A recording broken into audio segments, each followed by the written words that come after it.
Bonjour, nous allons donc commencer cette journée par la question du temps de travail, qui est une question importante et qui n'est pas très souvent abordée, mais grâce à l'ERA, nous abordons cette question du temps de travail. Alors, pour bien comprendre la jurisprudence récente de la Cour de justice de l'Union européenne en matière de temps de travail, il est sans doute nécessaire de faire un rappel concernant les principaux textes qui s'appliquent à la matière. Vous connaissez bien évidemment le traité sur le fonctionnement de l'Union européenne et dans ce traité, concernant en particulier la question du temps de travail, deux articles nous intéressent particulièrement. Ce sont les articles 151 et 153. Alors, ces articles, vous en connaissez le contenu. L'article 151 nous dit que l'Union européenne et les États membres ont pour objectif l'amélioration des conditions de travail et de vie, avec cette formule et leur égalisation dans le progrès. Donc l'harmonisation entre nos législations, mais une harmonisation dans le progrès. Et puis, ce traité nous dit également, à l'article 153, que l'Union complète et soutient l'action des États, notamment en ce qui concerne le milieu de travail, notamment en ce qui concerne les conditions de travail.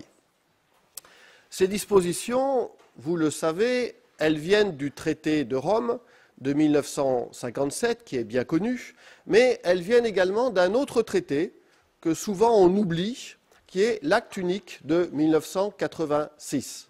C'est depuis l'acte unique de 1986 que l'Europe, la communauté européenne hier, l'Union européenne aujourd'hui, peut adopter des directives fixant des règles minimales pour la protection des personnes dans le milieu de travail.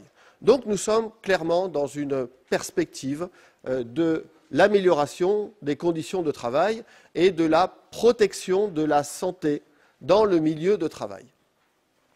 À la suite de ce traité, nous avons eu une directive tout à fait importante, et c'est une directive qui est toujours d'application, et certains parfois se posent la question, est-ce que l'Europe sociale existe ? Eh bien oui, l'Europe sociale existe, et un de ses piliers, c'est justement cette directive du 12 juin 1989 qui concerne la mise en œuvre de mesures visant à promouvoir l'amélioration de la sécurité et de la santé des travailleurs au travail.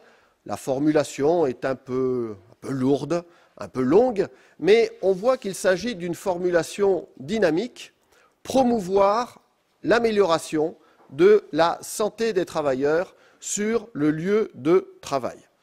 Cette directive est donc directement la mise en œuvre de l'acte unique de 1986.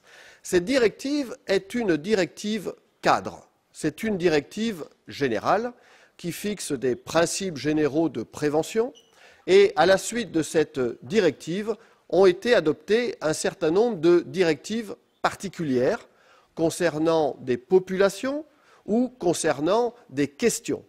Et c'est là que nous intervenons sur le domaine du temps de travail.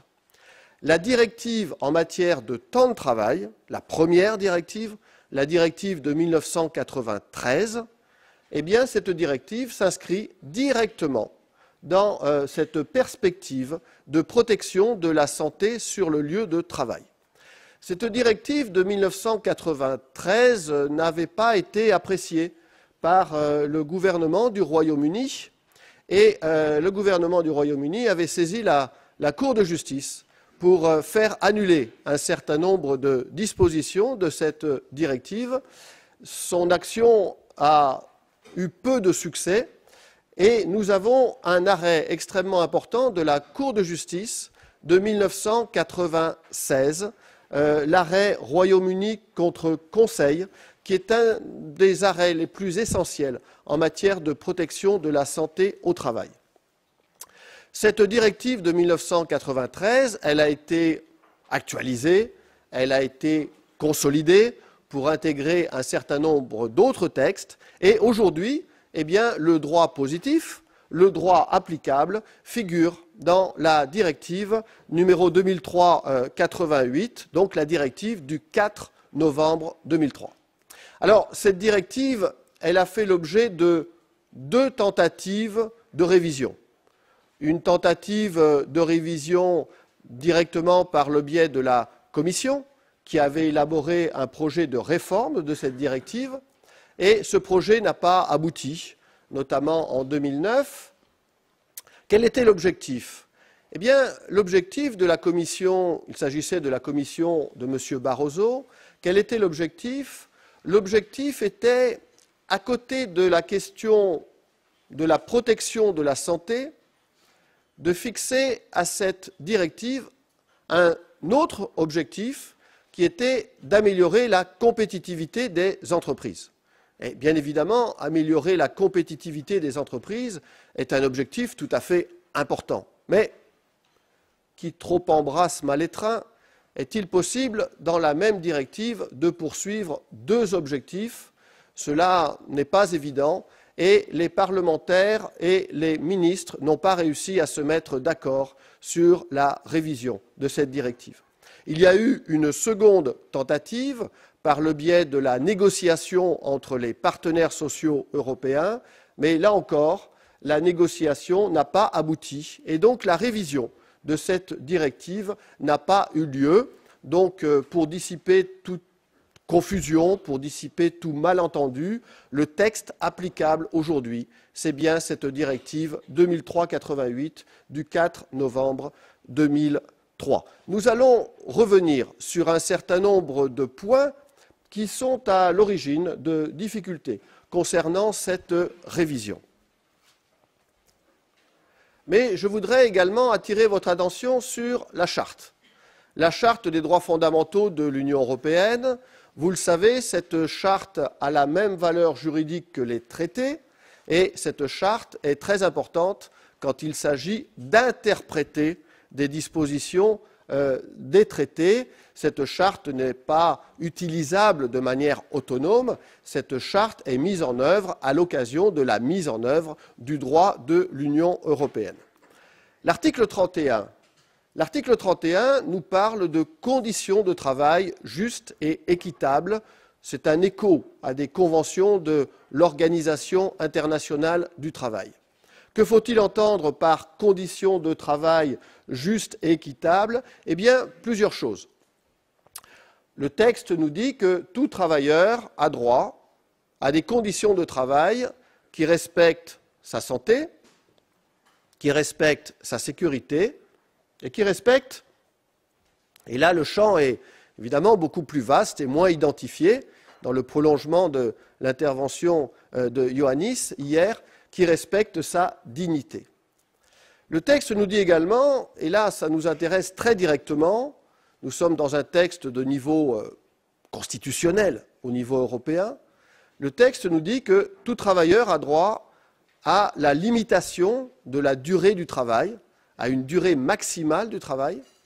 Tout travailleur a droit à des périodes de repos journaliers, des périodes de repos hebdomadaires, et tout travailleur a droit à une période de congés payés, une période annuelle de congés payés. Donc nous avons au niveau le plus élevé des textes de l'Union européenne des dispositions en matière de temps de travail et des dispositions en matière de congés payés, et la Charte va donc nous aider dans un certain nombre de cas lors de la mise en œuvre des textes de l'Union européenne. Alors, cette directive temps de travail, rappelons-nous qu'elle fixe des prescriptions minimales de sécurité et de santé. Et donc, elle prévoit une protection minimale pour tous les travailleurs de l'Union européenne. Nous sommes bien évidemment, comme d'habitude en la matière, sur des prescriptions minimales. Bien évidemment, les États membres peuvent prévoir des dispositions plus favorables pour les travailleurs. Et puis, d'autre part, l'intervention de cette directive, comme pour d'autres directives, l'intervention de cette directive ne peut pas justifier des réductions de droits qui auraient déjà été fixées dans les législations ou dans les conventions collectives des États membres. Il y a donc un principe de non-régression au regard de cette directive. Cette directive nous parle de temps de travail et cette directive, c'est son point fort, c'est son noyau. Cette directive fixe des périodes de repos. Cette directive fixe des périodes de repos journaliers, au minimum 11 heures par période de 24 heures, c'est ce que vous avez à l'article 3 de la directive. Période de pause, dès lors que la personne travaille au moins 6 heures au cours de la journée, elle a droit à une pause. Période de repos hebdomadaire, nous allons revenir sur cette question, 24 heures, une journée calendaire, plus 11 heures de repos entre 2 journées de travail. Donc ça, ce sont les 35 heures de l'Union européenne, à l'article 5. Et par ailleurs, une durée maximale hebdomadaire de travail de 48 heures, qui a donné lieu à bien des discussions, mais la durée maximale hebdomadaire est de 48 heures avec des possibilités importantes de dérogation. Une période de congé annuel sur laquelle nous allons revenir, puisque la jurisprudence est ici abondante, et certaines règles en matière de travail de nuit, de travail posté, et c'est tout à fait intéressant, en matière de rythme de travail. Ça, c'est un point qui n'a pas encore donné lieu à beaucoup de jurisprudence. Donc, quels sont les arrêts récents de la Cour de justice de Luxembourg en matière de temps de travail? Première question à aborder, le champ d'application. Le champ d'application est très large. Le champ d'application concernant les secteurs d'activité est très large, puisqu'il s'agit de tous les secteurs d'activité, et au cas où on n'aurait pas très bien compris, tous les secteurs d'activité privés, mais également publics. Ici, la directive de 2003-88, la directive temps de travail, fait référence directement à la directive en matière de santé-sécurité. Vous voyez qu'il y a une osmose entre ces deux directives. La directive temps de travail est en fait une branche particulière de la directive générale en matière de santé-sécurité. Ensuite se pose la question, bien évidemment, du champ d'application concernant les personnes. Alors ici, trois affaires. La jurisprudence se montre là encore très ambitieuse. Elle vise à englober tous les travailleurs. Nous avons abordé déjà cette question de la définition européenne des travailleurs. Elle vise à englober tous les travailleurs et la Cour de justice a une définition très large des travailleurs. Par exemple, elle va considérer que des sapeurs-pompiers volontaires, pas les sapeurs-pompiers professionnels, des sapeurs-pompiers volontaires, eh bien ces sapeurs-pompiers volontaires doivent être considérés comme faisant partie du champ d'application de la directive et doivent donc bénéficier des règles en matière de temps de travail prévues dans la directive. C'est le cas notamment pour M. Rudy Matzak, employé par la bonne ville de Nivelles, qui travaille donc dans le cadre d'un service de pompiers municipal. Il n'est pas possible de l'exclure du champ d'application de la directive. Nous allons revenir sur cet arrêt. Vous le voyez, c'est un arrêt du 21 février 2018. Cet arrêt est très important. Deuxième affaire qui nous amène à nous interroger sur la question des dérogations. La directive prévoit un certain nombre de règles en matière de repos minimum, en matière de durée maximale du travail, mais cette directive prévoit également un certain nombre de dérogations. Ces dérogations pouvant, il n'y a pas d'obligation, évidemment, ces dérogations pouvant être mises en œuvre par les États membres dans le cadre de leur législation ou bien dans le cadre de la négociation des partenaires sociaux. Nous savons bien évidemment que les dérogations doivent toujours recevoir une interprétation stricte. Il s'agit d'accorder ces dérogations au regard de ce qui est strictement nécessaire pour sauvegarder, évidemment, les intérêts qu'elles permettent de protéger. Interprétation stricte des dérogations, il n'y a là rien de nouveau. Une dérogation importante figure à l'article 17 de cette directive. Les États membres peuvent déroger à des dispositions de la directive quand, en fait, le temps de travail n'est pas mesuré, le temps de travail n'est pas prédéterminé, ou le temps de travail est déterminé par les travailleurs eux-mêmes, c'est-à-dire des travailleurs qui ont une très grande autonomie dans leur emploi du temps. Et dans cette deuxième affaire qui nous intéresse, se posait la question de la définition de la main-d'œuvre familiale. Que faut-il entendre par main-d'œuvre familiale?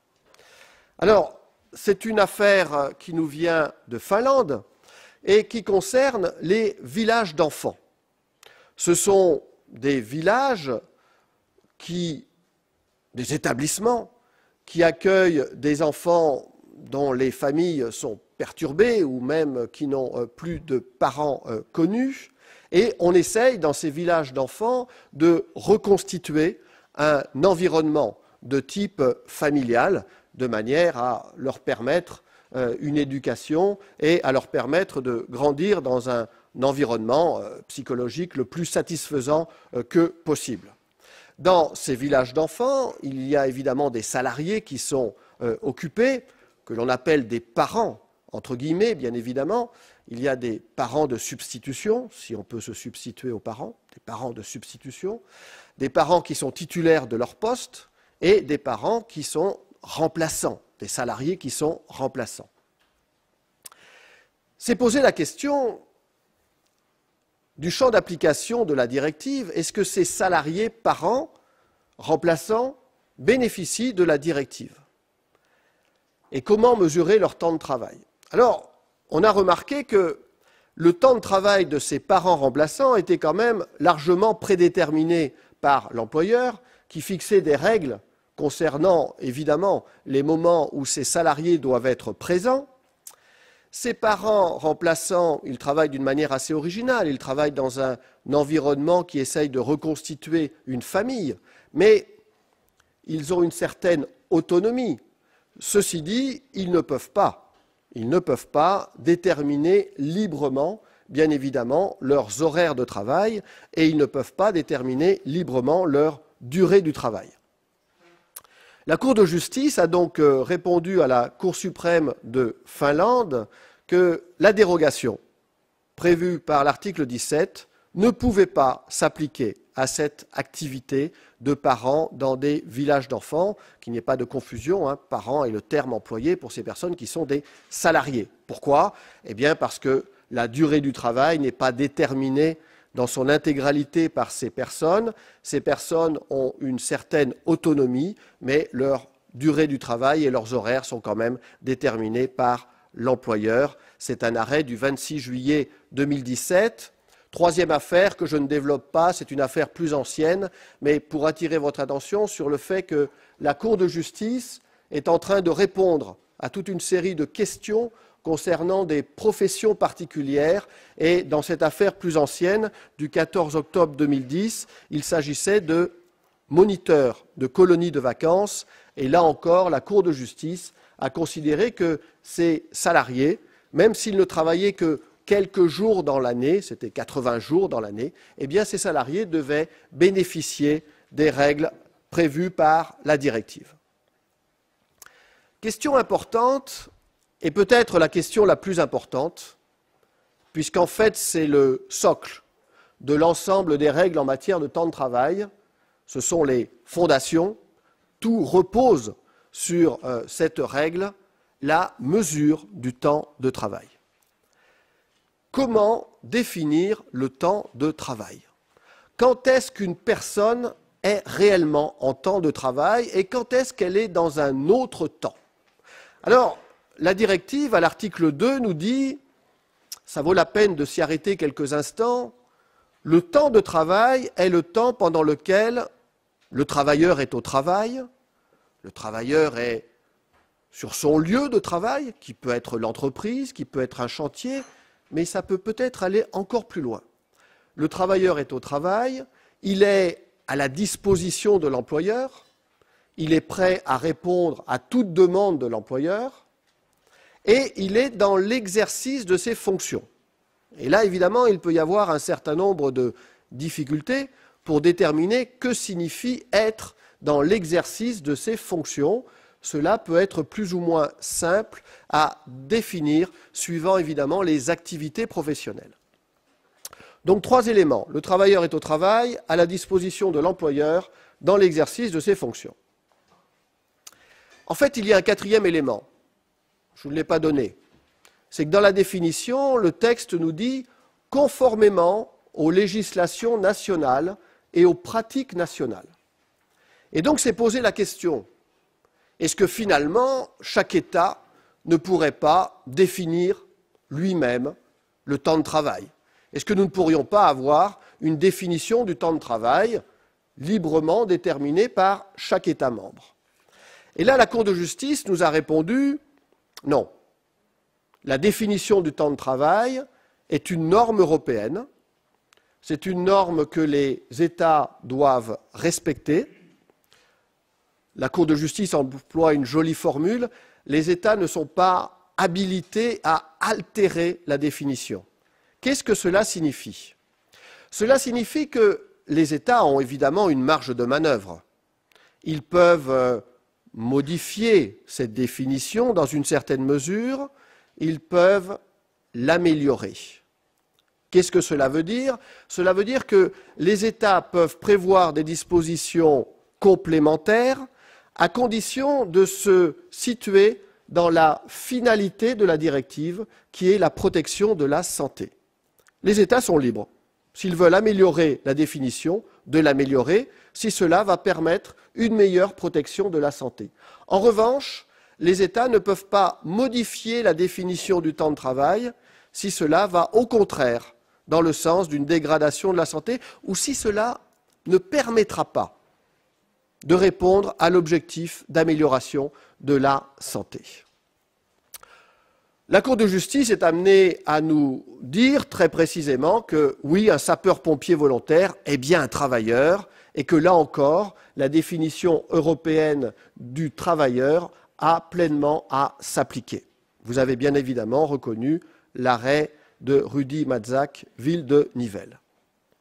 Alors, comment interpréter cette notion de temps de travail? Le critère déterminant pour le juge de Luxembourg, c'est la présence physique sur un lieu et surtout la disponibilité du travailleur en vue d'assurer les services professionnels. Autrement dit, le travailleur n'est peut-être pas en train de travailler, mais il est à la disposition de l'employeur. Il est prêt à intervenir, il est prêt à réaliser la prestation de travail, même si à l'instant T, il n'est pas en train d'effectuer une prestation de travail. La Cour de justice fait régulièrement remarquer que dans la définition du temps de travail ne figure pas l'intensité du travail. Quand on nous dit que le travailleur est dans l'exercice de ses fonctions, on ne nous dit pas s'il est prêt à travailler ou s'il travaille de façon classique, normale, ou s'il travaille de manière particulièrement intense. Alors, ce salarié, M. Rudi Matzak, ce travailleur, ce pompier volontaire, eh bien, il était parfois en situation où il ne travaillait pas, il pouvait même être chez lui, donc il n'était pas sur son lieu de travail, mais il devait, pendant ce que l'on appelle en droit européen des temps de garde, ce que l'on appelle dans certains pays des temps d'astreinte, il devait se tenir à la disposition de l'employeur. Vous imaginez, c'est un pompier volontaire, mais c'est un pompier, il est chez lui, il n'est pas en train de travailler, il est prêt, si l'employeur l'appelle, à se rendre sur le lieu de travail, et dans cette affaire, eh bien, l'engagement des pompiers volontaires est de rejoindre le lieu de travail dans un délai de 8 minutes maximum. rejoindre le lieu de travail dans un délai de 8 minutes maximum, cela évidemment impose un certain nombre de contraintes sur le plan géographique. Il ne faut pas être trop loin. Mais cela impose également un certain nombre de contraintes concernant les activités de sa vie personnelle. On ne peut pas être en train de faire librement ce que l'on souhaite s'il faut brutalement s'arrêter pour rejoindre en 8 minutes son lieu de travail. Donc la Cour de justice nous dit le travailleur, pendant ce temps où il n'est pas sur le lieu de travail, il est chez lui. Eh bien, il ne peut pas se consacrer librement à ses intérêts personnels et sociaux. Il n'est pas libre de faire ce qu'il veut. Il est sous une contrainte forte de l'employeur, même s'il n'est pas en train de travailler. Et la Cour de justice nous dit, et c'est un arrêt, vous le voyez évidemment, très important, qui va avoir des conséquences, la Cour de justice nous dit ce temps de garde, ce temps qu'il passe chez lui, est qualifié de temps de travail. Ce temps constitue du temps de travail au regard de la contrainte que l'employeur, même s'il est volontaire, ce pompier, au regard de la contrainte que la ville exerce sur cette personne. Donc l'arrêt du 21 février 2018, Ville de Nivelles contre Rudy Matzak. Ces périodes d'inactivité sur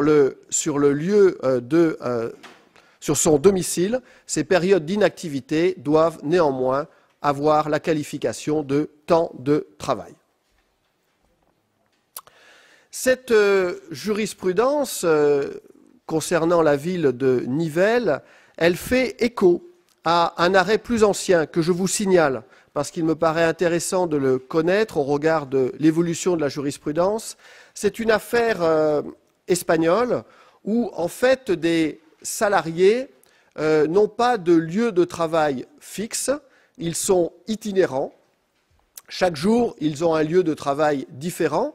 Ils vont donc se déplacer pour aller sur des chantiers, ils vont se déplacer pour aller chez des clients. Et donc la question se pose de savoir si ce temps de déplacement du domicile au premier chantier, qui change tous les jours, ce temps de déplacement du dernier chantier, qui change tous les jours, au domicile, est-ce que ce temps constitue du temps de travail ?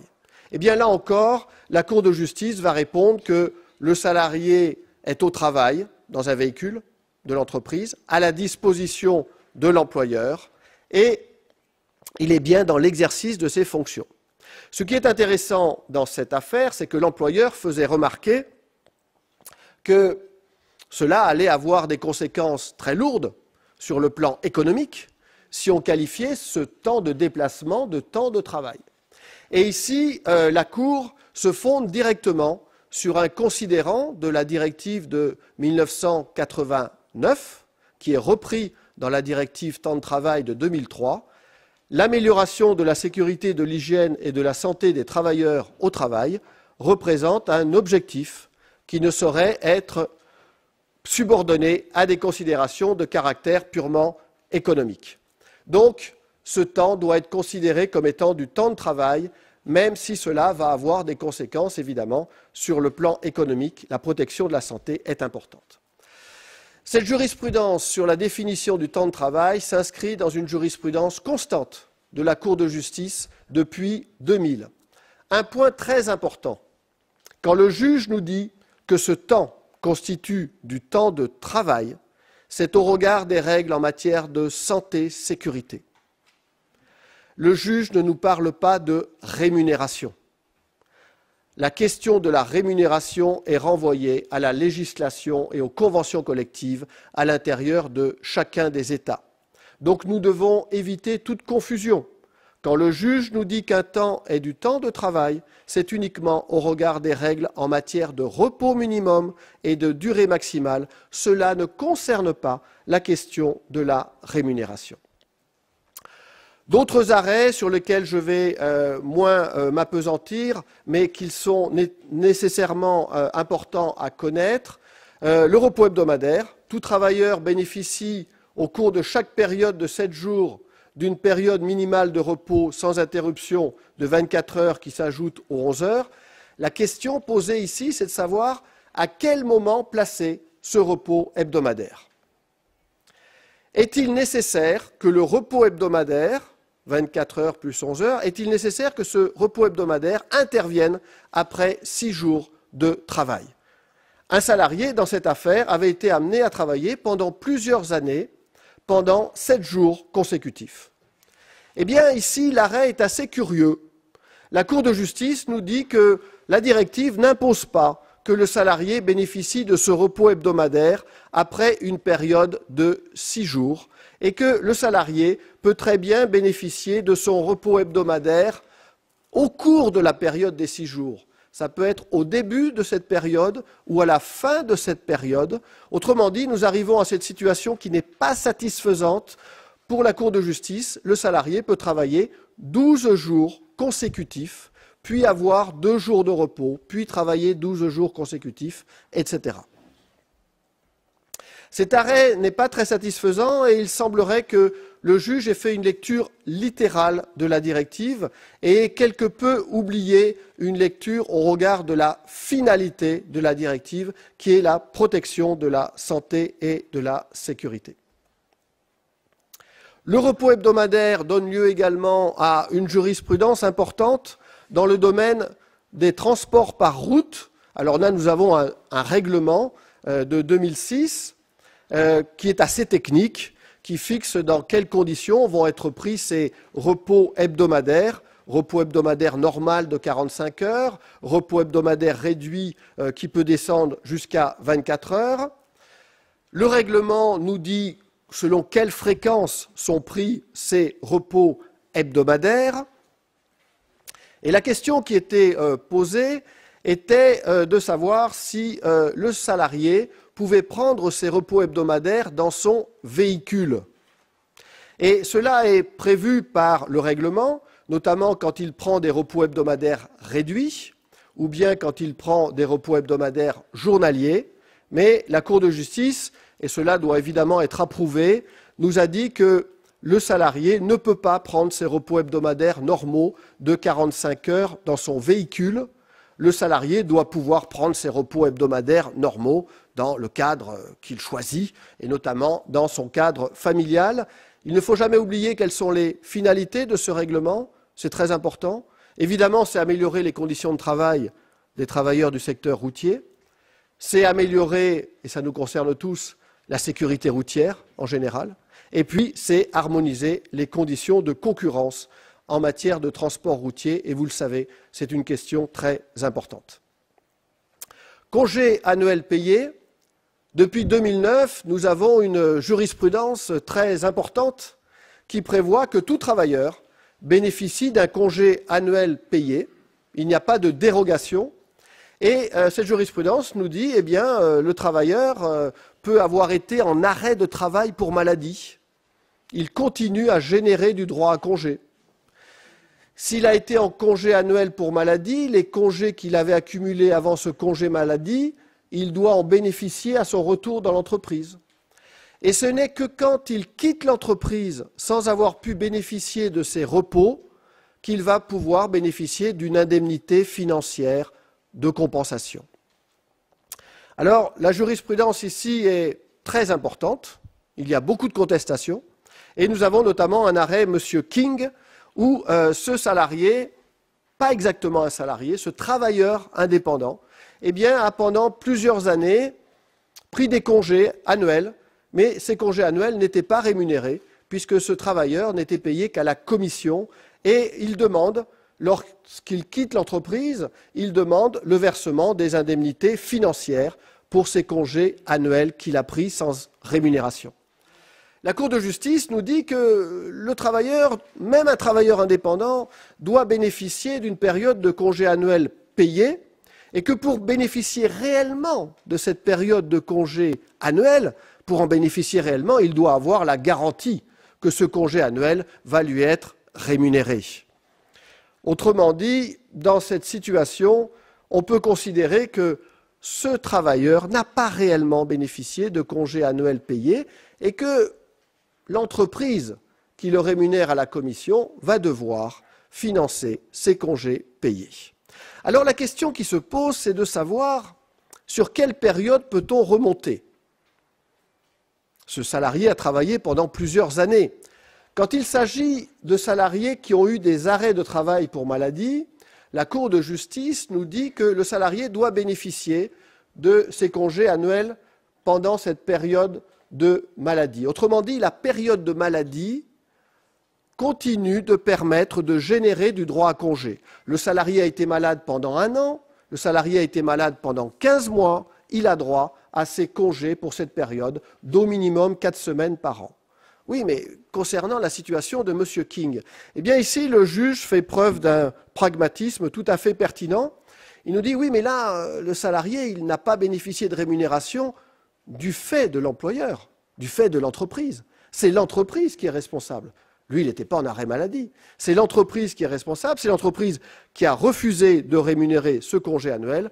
Par conséquent, le travailleur peut cumuler l'indemnité financière pour congé payé sur l'ensemble des périodes pendant lesquelles il en a été privé. C'est un arrêt très important du 29 novembre 2017. Le juge nous dit également que l'on ne peut pas porter atteinte au droit de saisir le juge en imposant au salarié de prendre ses congés avant de saisir le juge. Bon, c'est une question particulière. Et puis, pour terminer, je voudrais vous signaler simplement quelques questions préjudicielles qui sont actuellement pendantes devant la Cour de justice. Quelle est l'incidence du chômage partiel quand il y a une baisse d'activité dans l'entreprise sur l'indemnité de congé payé? Première question posée. Y a-t-il obligation pour le travailleur de demander à bénéficier du congé payé? Est-ce que l'employeur n'est pas tenu d'obliger le travailleur à prendre son congé payé? Autre question. Autre question qui est liée, le travailleur a-t-il droit à une indemnité financière de congé payé quand il n'a pas formulé de demande de prise de congé annuel payé? Vous voyez que les questions peuvent se recouper. Question particulière du versement pour les ayants droit de l'indemnité financière quand le salarié est décédé avant d'avoir pu bénéficier de sa période de congé annuel payé. Question concernant le congé parental d'éducation. Est-ce qu'il ouvre droit concernant une période de congé annuel payé? Question qui concerne une profession, là encore, les assistantes maternelles. Les assistantes maternelles relèvent-elles, ou relèvent-ils, mais c'est souvent relèvent-elles, de la directive de 2003? Comment mesurer le temps de travail des assistantes maternelles? Quel est le droit à congé payé des assistantes maternelles? Question qui nous vient de Norvège et qui rejoint l'affaire espagnole que je vous ai citée tout à l'heure. Le temps consacré à un déplacement ordonné par l'employeur de manière inhabituelle pour se rendre sur un autre lieu de travail. Est-ce que ce temps de déplacement, en dehors des heures de travail normales, sur un lieu de travail inhabituel, est-ce que ce temps de déplacement constitue du temps de travail? Faut-il définir des critères particuliers en la matière?